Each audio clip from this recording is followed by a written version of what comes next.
It's been less than a week since Donald Trump was diagnosed as having COVID, and it could already be described as the Trump COVID saga. What has Donald Trump's dalliance with this disease shown us about his presidency and our attitudes towards coronavirus? Let's have a look. Firstly, I think this is another example of Donald Trump's intuitive understanding of the way that media operates. His detractors, again, criticise and condemn Trump for things like him appearing on that balcony with his thumbs up. But it seems like almost from the primary elections, before he was even the Republican candidate, Donald Trump has known that he can have a direct relationship with the electorate that bypasses conventional media gatekeepers. He seems to know that by sort of posturing and putting his thumbs up and all that kind of stuff, people will think Donald Trump has surpassed the threat of coronavirus. And as usual, the tools that are used to address or undermine Donald Trump are the usual rational kind of logical material. It's actually very dangerous what he's been doing. He shouldn't be doing that. That may appeal to and influence people that already dislike Donald Trump, but people that like him will be further agitated. So in a sense, this is the wrong approach to the phenomena. His tweet on leaving, and in particular the quote, "Don't let it dominate your life," is such an interesting use of language. Don't let COVID dominate your life. He's sort of positioning himself as a gladiator versus COVID. That's how he's positioning this narrative. Now, of course, that's slightly preposterous and ridiculous, and only possible because that is the way that the media has functioned up till now, giving us highly filtered and conditional information about politics and economics in particular to influence the way that we receive and understand reality. And what's happened is something new has entered the gene pool, and identifiable by its peculiar hue, with the ability to use the systems that were long in place. Like, this dude talks like a wrestling impresario rather than a politician, but due to the way that media has been functioning in the preceding 20-30 years, due to the proliferation of social media, soundbite, punchy, almost cartoonish language and ideology is more effective than sort of, well, actually, that's not how COVID works, and that's not the right attitude, and that's dangerous what you've said. You know, like Churchill famously said, a lie is halfway around the world before the truth has a chance to put its pants on. Donald Trump, this dude is lapping the globe. And one thing that's for certain, don't let it dominate you. He got instinctive understanding, I think, of the type of messaging that will work. He's obviously, like with the nicknames and stuff, sloppy this and lazy that and dopey and crooked. He's has a good understanding of the kind of maxims and labels that will stick. Here he's decided that the narrative he's going to use for his own brush with COVID, which could easily have been seen as a kind of chastening event. Oh no, this bloke has been somewhat dismissive of COVID, and now you've got COVID. Ha! That'll show you. Well, what's Donald Trump done? He's come back with, don't let it dominate you, the same way as I didn't let it dominate me. The world don't want, or like destiny at least, don't want Donald Trump to have some sort of Icarus moment. He's not being taught that lesson, and that is not the lesson that he's giving. That he is presenting himself as the sort of COVID hero, the COVID defeater, a theme which he goes on to inflate to a monumental level. Don't be afraid of it.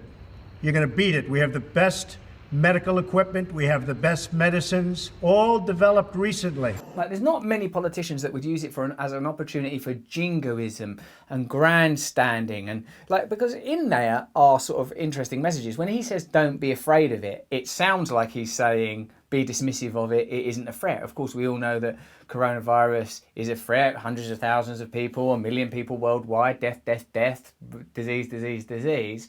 But fear isn't going to help. So because there are these kind of essential and fundamental truths, appealing truths in what Donald Trump says, I think that it kind of bypasses the cavalier and somewhat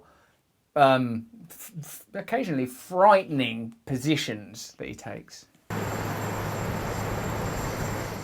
Yeah, he did look like there he was taking a bit of a, oh, I've taken a bit too much ecstasy sort of breath. Hold it together, hold it together. Hi, perhaps you recognize me. It's your favorite president. Amazing. Who says that? Who comes out on the television, actual president? Hey, maybe you recognise me, it's your favourite president. Like, how do you ridicule that? I know it's long been said of Donald Trump that he's sort of beyond parody, and I suppose that is what it is. He's become irresistible to the kind of rational scepticism that is weaponised against him. And I must say that because of my own attitude towards the type of politics that preceded Donald Trump, I am fascinated with the efficacy of this, not because I agree with Donald Trump, but because I feel disenfranchised and dissatisfied, as has long been known, with the kind of political options that are offered instead of nationalism, machismo, all of which I would agree with you are pretty absurd. But what else are you offering us? What are you offering us? And I'm standing in front of the Oval Office at the White House, which is always an exciting place to be. I got back a day ago from Walter Reed Medical Center. I spent 4 days there. Because even Boris Johnson, when he got the COVID, he had a kind of, he seemed a bit cowed by it, didn't he? A little bit like, bloody hell, I've had a bit of COVID there. That's freaked me out a little bit, like he's had a little lesson, like he'd been scared straight and he remembered the nurses' names and all of that stuff. Thank you this nurse, thank you that nurse. They was immigrants, I was wrong. Seemed to be on the tip of his tongue, although we know that that had no corollary in subsequent policy or even rhetoric. At least Trump's got the stones to sort of stick with his kind of, like this is who he is, this is the way he's going. No backing down, no apologising. Astonishing. I think this was a blessing from God that I caught it. Now we're getting into some serious territory now. It's a blessing from God. He's using his own brush with coronavirus as a divine hand upon his shoulder. A blessing from God. This guy knows his audience. He knows what kind of message is going to reach. He knows the kind of reference points that are going to be helpful. It's, I can't think of anybody in history behaving like that. This was a blessing in disguise. It's a blessing in disguise, though. It didn't look like a blessing. It looked like microbes infecting my respiratory system, but it was a blessing. Like, again, what a fascinating communicative style. I caught it. I heard about this drug. I said, let me take it. It was my suggestion. I said, let me take it. I love that. I love that he's sort of immediately placed himself at the zenith of medical opinion, like I said, presumably in a pretty high-end medical facility dealing with experienced medical professionals. It was my suggestion. Amazing. I reckon he's not far from claiming that he's come up with a cure. But it really did a fantastic job.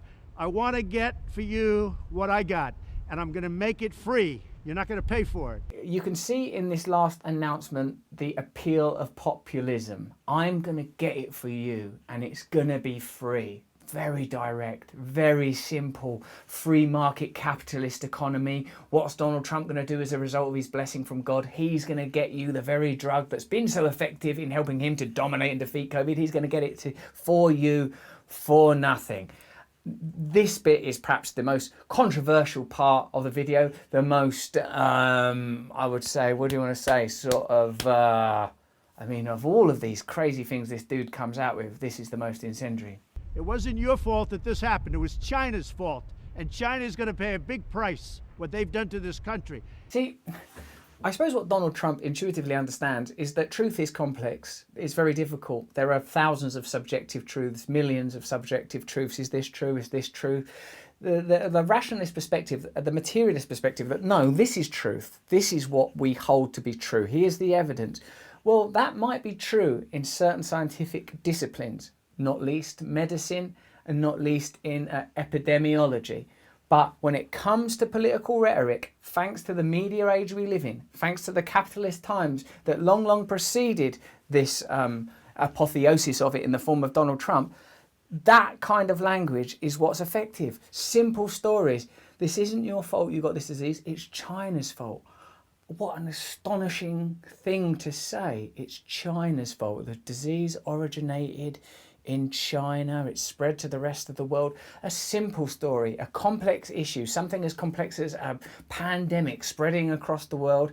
In Donald Trump's version of the narrative, it's a form of war. But Donald Trump is not alone in using that kind of language. Boris Johnson continued. As soon as you start using we're going to beat, we're going to defeat, we're going to come together, the kind of stuff that was used in the country I'm in, UK, to encourage lockdown, to encourage people to cede their freedoms and rights, a set of actions that have not been challenged outside people that would be regarded as sort of extremist folk with unusual countercultural views. There's no mainstream opposition. There's no mainstream opposition to these measures or even conversation. Like Sweden handled the situation entirely differently and perhaps are in a better situation. We live in an age where conversation is complicated. We're entering the political fray. Even the public conversation is a complex and challenging thing. Well, Donald Trump has become, in a sense, the cartoonish realization of macho defiance of this complexity. It's China's fault. They're going to pay for it. Bloody hell. If only the world were this simple. Well, to Donald Trump, the world is this simple. And a lot of people, I sense, well, he's the president now, so evidently, this is more than just speculation, welcome and embrace this. And I think in order to overcome the appeal of demagogic figures, you need to provide a narrative that's as appealing. And I don't feel like you can do that with the equivocational, still placating business interests, transnational corporations, technocratic ideologies that are currently in opposition to him. I mean, like centre-left parties, Democrat Party. You can't. That's a blunt tool. Like Marianne Williamson said when she was a candidate for the Democrats, you're not going to overcome this dude with your technocratic jargon or whatever she said. This dark force, this shadow force that's been unleashed. The way he talks, the stuff he says, is not a coincidence. This is a power that's being dealt with, a realization of a sublimated power that's not being addressed, something that's in all of us. All of us have darkness in us. All of us crave archetypal responses. It's not Donald Trump alone. Like Tony Blair used to say, tough on crime, tough on the causes of crime. If you want to be tough on Donald Trump, you've got to be tough on the causes of Donald Trump. Lots of tough on Trump. He's an idiot. He's this, he's that. Not enough. How has this happened? What dream are we awakening from that this is our reality? China's going to pay a big price what they've done to the world. This was China's fault. And just remember that. He knows that that's a controversial, so he's not going to this isn't the politics of Tony Blair or Clinton where an apparatchik comes rushing in the room with President, your comments about China, there's some people in the New York Times are saying that it's the bad thing. He's like, bleh. He don't give a fuck. He knows already. He knows how it's going to go down. And he's doing it again and again and again. Unless there's a sort of a change in the approach. I know that the polls say, Biden's going to win, but and already by both sides, the narrative is set as Trump won't yield the presidency and he's saying there's fraud. This is a mad. Is it an unprecedented time in political history, in American political history? I don't know enough about the subject to rightly say, but what I can say is that this is strange. We're going to get it into the hospitals as soon as you can, as soon as we can, and you'll see some amazing things happen because our military is doing the distribution. It's called logistics. Logistics, that's what it's called when you have to arrange things to be delivered to places. Logistics, that's good. Again, it's the military that are being deployed in this battle that's being fought, but this man is presenting himself as the champion of the victor over. Curious, simple, mental. Our general's all ready. We're waiting for the emergency use authorization, and the drug companies have just made a lot of it. The drug companies have made a lot of it. The military's going to deliver it. I'm the champion of it. It's all simple. What I suppose is so fascinating and has been remarked upon during this debate period approaching the American election is you can't imagine anybody that doesn't already vote for Trump or find Trump appealing thinking, actually, no, I like this guy. Or the opposite, anyone that likes him being swayed by the alternatives that are being offered. So there's this, entrenched polarity that is difficult to envisage ending as a result of a political or electoral process, because now contempt is so high in the mix, hatred, damnation, criticism.